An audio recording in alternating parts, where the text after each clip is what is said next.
হরিনাম সংকীর্তন।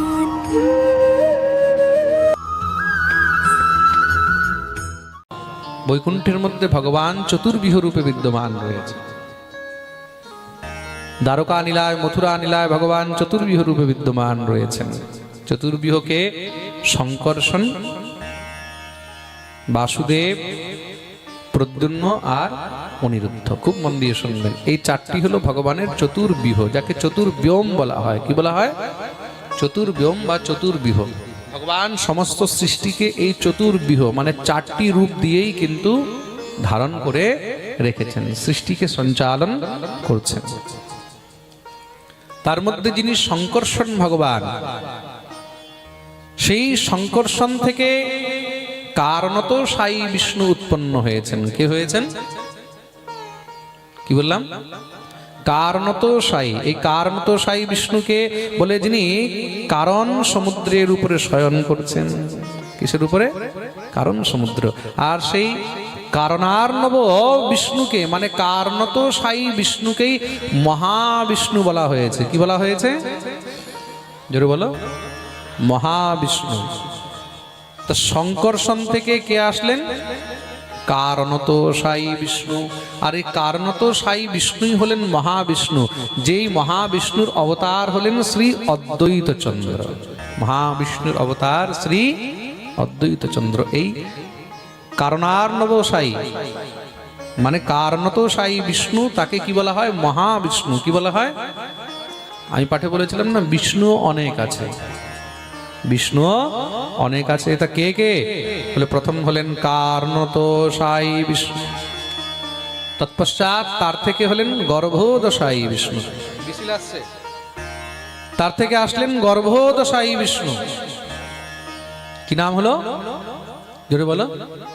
গর্ভোদশায়ী বিষ্ণু। গর্ভোদশায়ী বিষ্ণু কি করে আসলেন?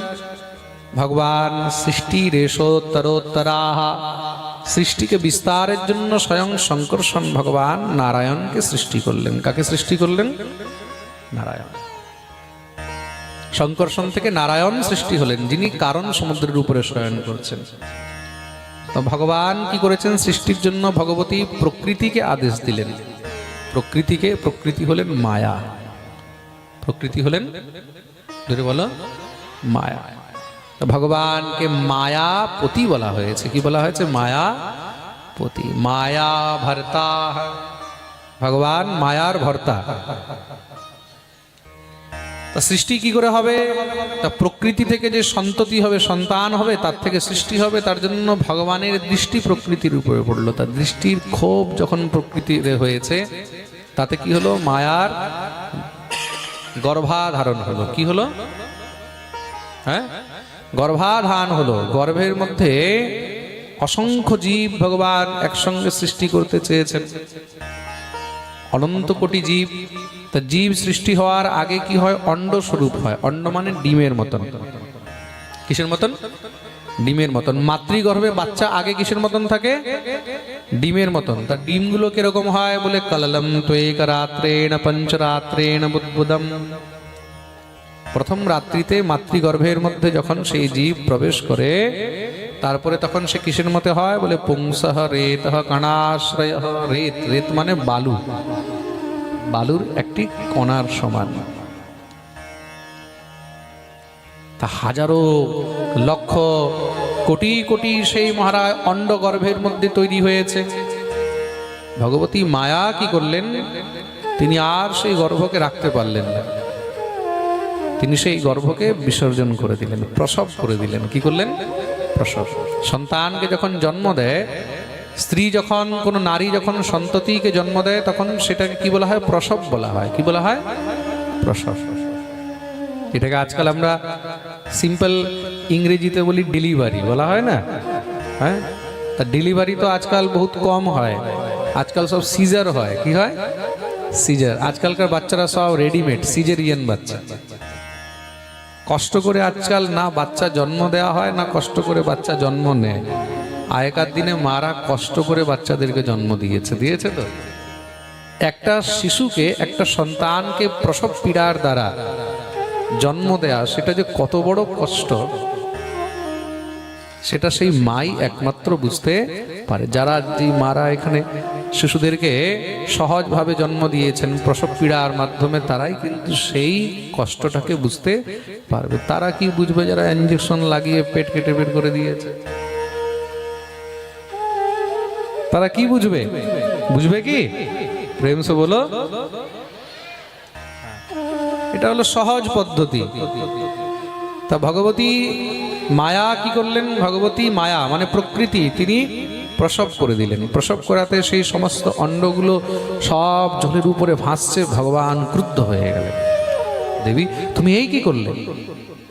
দেখুন কত অদ্ভুত কথা। হ্যাঁ, বলেছি না চৈতন্য চরিতামৃতে এবার সব নতুন নতুন অদ্ভুত জিনিস শুনতে পাবে।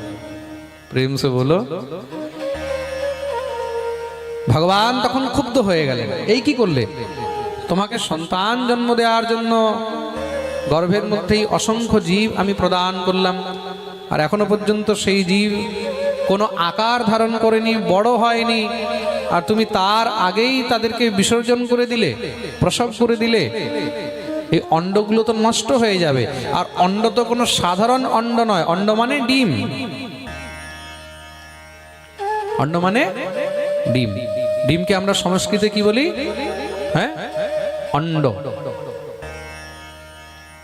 তা এই অন্ডগুলো তো কোনো সাধারণ নয়। এই অন্ডগুলো কিসের অন্ড? বলে ব্রহ্মের অন্ড। কার অন্ড? যদি বলো ব্রহ্মের অন্ড। তো ব্রহ্মস্য অন্ডঃ জাতঃ। তো ব্রহ্মের থেকে এই অন্ডের জন্ম হয়েছে, তার জন্য তাদের নাম হলো ব্রহ্মাণ্ড। কি নাম হলো? ব্রহ্মাণ্ড। ব্রহ্মের অন্ড বলে নাম হলো ব্রহ্মাণ্ড। যেগুলোকে বর্তমানে আমরা কি বলি? বলি ইউনিভার্স। কি বলা হয়?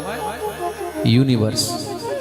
একটি ইউনিভার্সের মধ্যে মানে একটি ব্রহ্মাণ্ডের মধ্যে কি কি আছে? বলে পৃথিবী আছে, সূর্য আছে, চন্দ্র আছে, তারা আছে,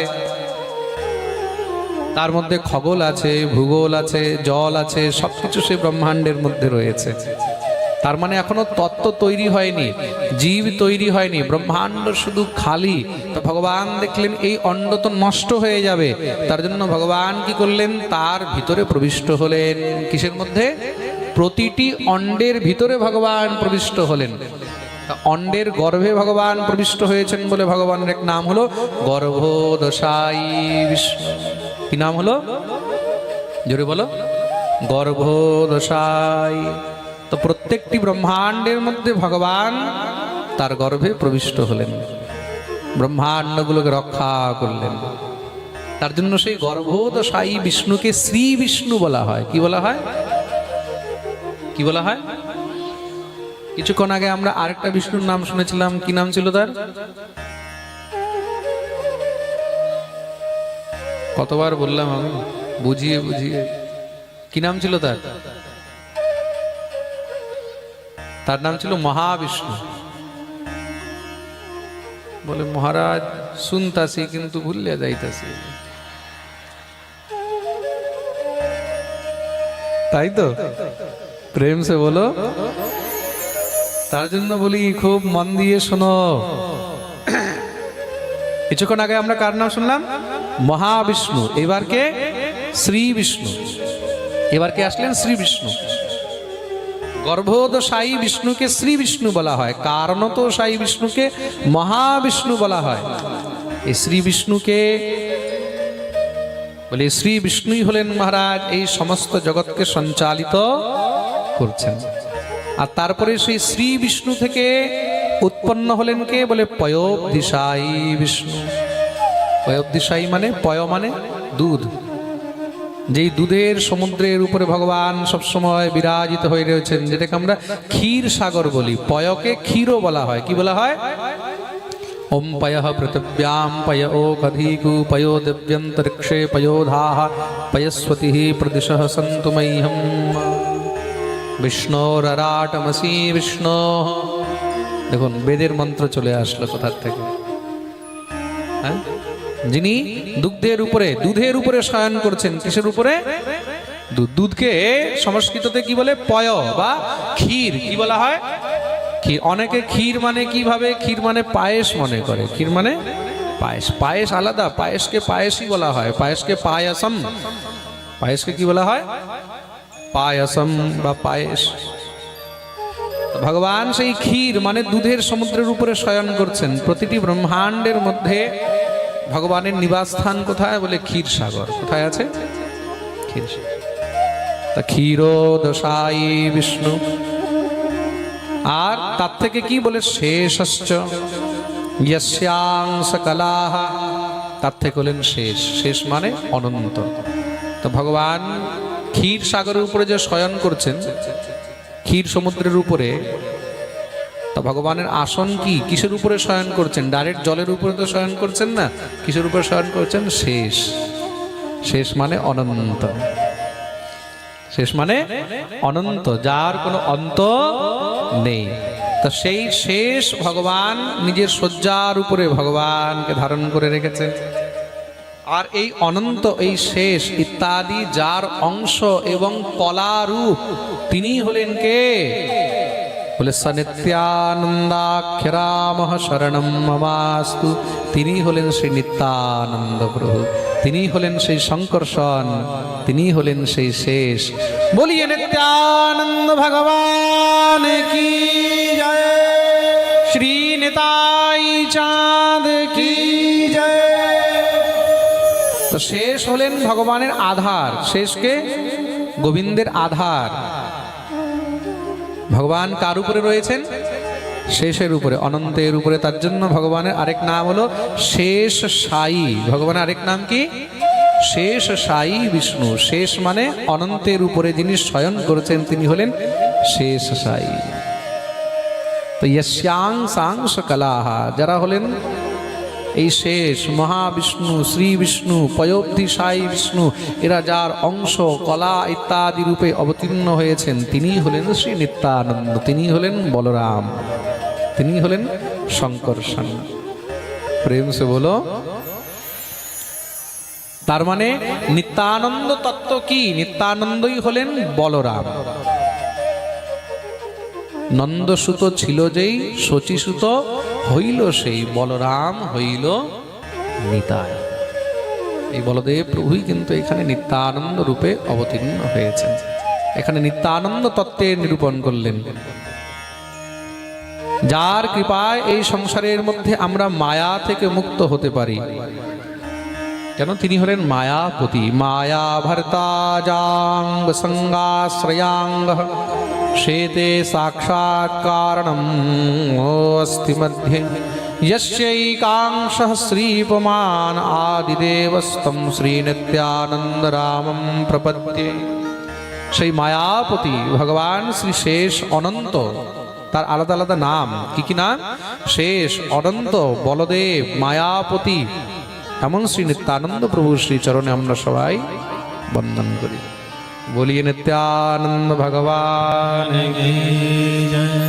তৎপশ্চাৎ অদ্বৈত প্রভুকে এখানে বন্দন করা হলো, অদ্বৈত তত্ত্ব নিরূপণ করা হয়েছে। এই অদ্বৈতকে ওই যে আমরা কিছুক্ষণ আগে শুনলাম মহাবিষ্ণুর অবতার, মহাবিষ্ণুর জগৎকর্তা মায়য়া ইহ সৃজত্যদঃ তস্যাবতার এবায়ম অদ্বৈতাচার্য ঈশ্বরঃ।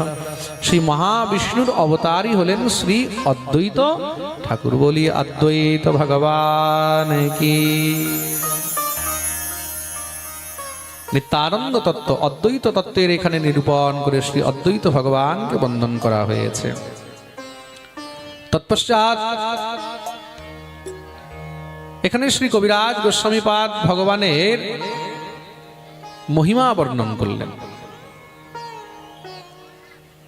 ভগবান অবতার যে নিয়েছেন, ভগবানের মহিমা কি? ভগবানের মহিমা হলো একমাত্র নাম প্রচার। গৌর অবতারের একমাত্র মাহাত্ম্য, একমাত্র মহিমা কি? নাম প্রচার। নামের প্রচার করার জন্য তিনি এসেছেন। কেন? এই সংসারের মধ্যে নাম হলো শ্রেষ্ঠ, নামী থেকে নামের মহিমা আরো বেশি। তার জন্য শ্রীমদ্ ভাগবতে একদম অন্তিম অধ্যায়ে অন্তিম শ্লোকে কি বলা হচ্ছে? নাম সংকীর্তনম যস্য সর্ব পাপ প্রণাশনম প্রণামো দুঃখ শমনস্তম নমামি হরিম পরম।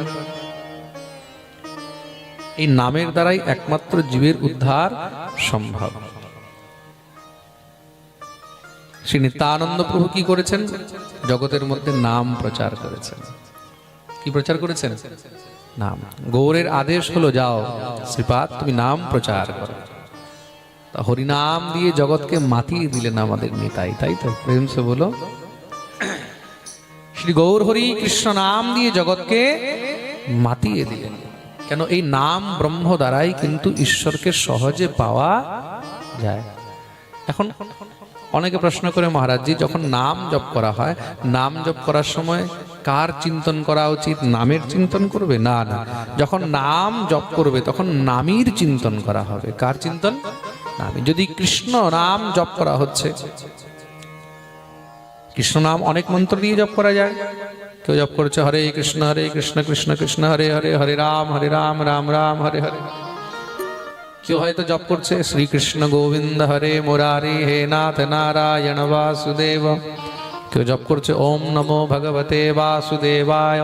কেউ জপ করছে শ্রীকৃষ্ণ শরণম মম শ্রীকৃষ্ণ শরণম মম শ্রীকৃষ্ণ শরণম মম। কেউ জপ করছে রাধেশ্যাম রাধেশ্যাম রাধেশ্যাম রাধেশ্যাম রাধেশ্যাম রাধেশ্যাম রাধেশ্যাম রাধেশ্যাম। তাই তো? আলাদা আলাদা সম্প্রদায়, আলাদা আলাদা মন্ত্র, আলাদা আলাদা জপ। গৌড়িয়াদের মধ্যে যখন আপনি জপ করবেন তখন গৌড়িয়াদের মধ্যে যুগল মন্ত্র জপ হবে, হরে কৃষ্ণ কৃষ্ণ কৃষ্ণ হরে হরে। হ্যাঁ, এখানে কৃষ্ণ হলেন গোবিন্দ আর হরে মানে শ্রী রাধা রানী। অনেকে জিজ্ঞাসা করে, মহারাজ হরে মানে কি? হরে শব্দের অর্থ কি? ভালো করে জেনে নাও। হরে মানে হলেন কে? রাধা রানী। রাধা রানীরই এক নাম হলো হরে দেবী প্রপন্নার্তি হরে প্রসীদ। মূল প্রকৃতির নাম হলো হরে। কি নাম? হরে। মূল প্রকৃতির নাম হরে। কেন? বলে যিনি হরিকে নিয়ে সবসময় নিবাস করছেন তিনি হলেন হরে। হরে হরাহ দেবী প্রপন্নার্তি হরে প্রসীদ। তা স্বয়ং শ্রী রাধারানী হলেন হরে। তার জন্য এখানে হরে কৃষ্ণ কৃষ্ণ কৃষ্ণ হরে হরে, হরে রাম রাম রাম হরে। এখন কেউ এটাও প্রশ্ন করতে পারে, বলে এখানে এখানে রাম শব্দ আসলো, তো রামের সঙ্গে আবার হরে বললে তো রাধারানী হয়ে যাচ্ছে, তো রাম আর রাধারানী একসঙ্গে কি করে? বলে দেখুন, যেখানে ভগবানের যে রূপ আসবে সেখানে হরে শব্দের অর্থ পরিবর্তন হয়ে যায়। হরে মানে মূল প্রকৃতি। মূল প্রকৃতি হলেন শ্রী রাধা রানী। মূল প্রকৃতিকে রাধা রানী। তা যেখানে কৃষ্ণের সঙ্গে শব্দ আসবে সেখানে হলেন রাধা রানী, যেখানে রামের সঙ্গে শব্দ আসবে সেখানে হলেন সীতা। কিন্তু এখানে রামকে, এখানে রাম বলতে সেই ত্রেতার রাম নয়, কিন্তু খুব মন দিয়ে শুনবে।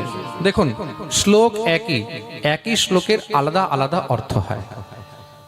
এটাকে অনেকার্থ বলা হয়। কি বলা হয়? ব্যাকরণের মধ্যে অনেকার্থ। একটা হয় একার্থ, অনেক শব্দের একটি অর্থ। অনেক শব্দের এক অর্থ, এটাকে কি বলা হয়? একার্থী বাক্য। আরেকটা হলো এক শব্দের অনেক অর্থ, এটাকে বলা হয় অনেকার্থী। ওটাকে বলা হয় অনেক। যেরকম কনক, একটা শব্দ হলো কনক। কনক মানে কি? জোরে বলো। বলতেই নেই। আরে যতই কিছু হোক, এখানেও তো সংস্কৃত বাংলার ছাত্র আছে। কনক মানে কি? কনক মানে হলো সোনা। কনক মানে সোনা। আবার আরেক জায়গায় কনক শব্দের অর্থ হলো কি? কনক মানে হলো ধতুরা। ধতুরা দেখেছো না? ধতুরা, ধতুরার ফল মহাদেবকে দেয়, ধতুরা ফুল মহাদেবকে দেয়। তো ধতুরার আরেকটা নাম কি? কনক। আর সোনাকেও বলা হয় কনক। তা কনক কনকতে সগুনি মাদকতা अधिकाय, যা খায় বরায় और বাপায় বরায়। এক কনক খেলে মানুষ পাগল হয়ে যায়। ধতুরা যদি কেউ খায় তাহলে কি হবে? পাগল হয়ে যাবে, মাথা খারাপ হয়ে যাবে, এত বিষ থাকে ধতুরার মধ্যে। আর বলে যা পায়ে বরায়, আরেকটা কনক মানে সোনা। বলে ওটা যদি কেউ খুব সোনা পেয়ে যায় কি হয়? বলে তাতেও পাগল হয়ে যায়। হঠাৎ করে কেউ যদি মারা 30-40 কেজি সোনা, 1 কুইন্টাল সোনা পেয়ে যায়, কি হবে? মাথা কাজ করবে? প্রেম সে বলো। তা কনক একই, কিন্তু তার অর্থ আলাদা আলাদা। প্রেম সে বলো। তদ্রূপ এই হলো অনেকার্থী শব্দ। এগুলোকে কি বলা হয়? অনেকার্থী শব্দ।